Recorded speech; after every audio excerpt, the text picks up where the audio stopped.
Ladies and gentlemen, boys and girls, children of all ages. Now, we have been discussing finding parts of a group where the denominator tells us how many groups there will be, the whole number tells how many total markers you have to have, and the numerator tells us how many groups we need to circle. We're going to look at these three steps here and solve this problem with using actual mathematics. What? Yes. If we follow the steps, the first step is multiply the whole number by the numerator.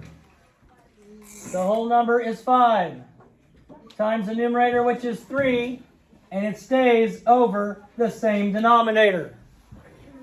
And it stays over the same denominator. So if I look at the steps, multiply the whole number by the numerator. Whole number times numerator. Keep the product over the denominator. And then simplify if possible. So we have 15 fifths. 15 fifths. And Riley, what is the 15 fifths is an improper fraction. What does it equal, Riley?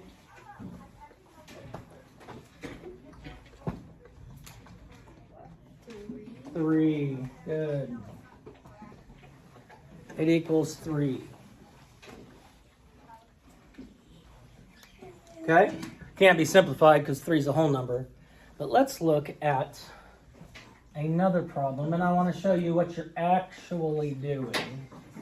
So let's take the problem 16 times 3/4.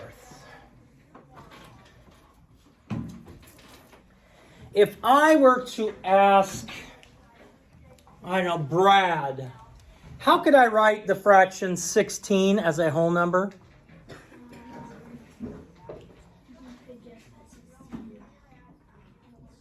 Okay? But if I want to write it as a fraction, but it equals 16. It's 16 as the numerator and 1 is the Good. denominator. A fraction is basically a division problem.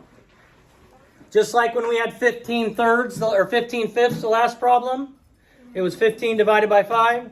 This is 16 divided by 1, so that's going to equal what? 16. If I multiply that by my fraction 3/4, and then I just have to multiply straight across. 16 times 3 is 48. And then I multiply my denominators. 1 times 4 is 4.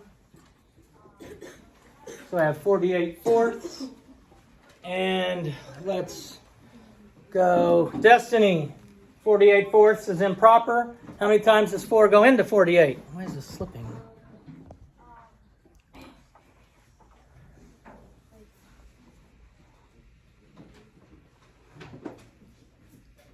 12. Any remainder? No. So 16 times 3/4 equals 12. 16 times 3/4 equals 12.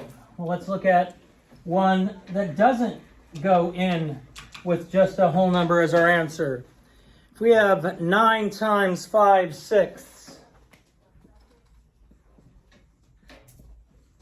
and I want to rewrite this so I have two fractions instead of a fraction and a whole number. So Liz, how would I write 5/6? How would I write 9 as a fraction without changing the value?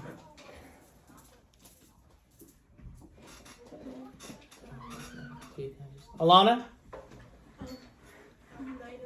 9 over 1. Just like we did a moment ago. 9 over 1 equals 9. Now if I multiply that by 5/6, and I multiply straight across. Grace, 9 times 5 is what?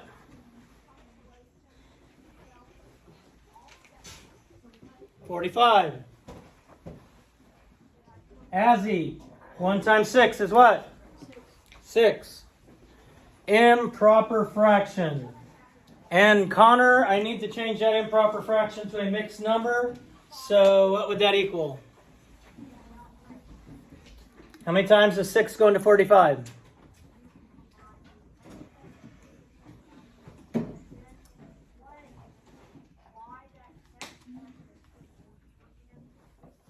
7. 7. And how many are left over? 3. And my denominator stays 6. However, what is wrong with 7 and 3/6 as my answer? Rylan? It can be simplified. Can be simplified. So 7 and 3/6 equals what? 7.5. We couldn't use the parts of a group for this because it's going to equal 7.5. We don't have a half a group. Okay? So if you're multiplying fractions, all you got to do is multiply straight across. No, I got a question I need to ask. Ryan, if we're multiplying 9 times 5, 6, why is my answer smaller than 9? I'm so confused. Me too.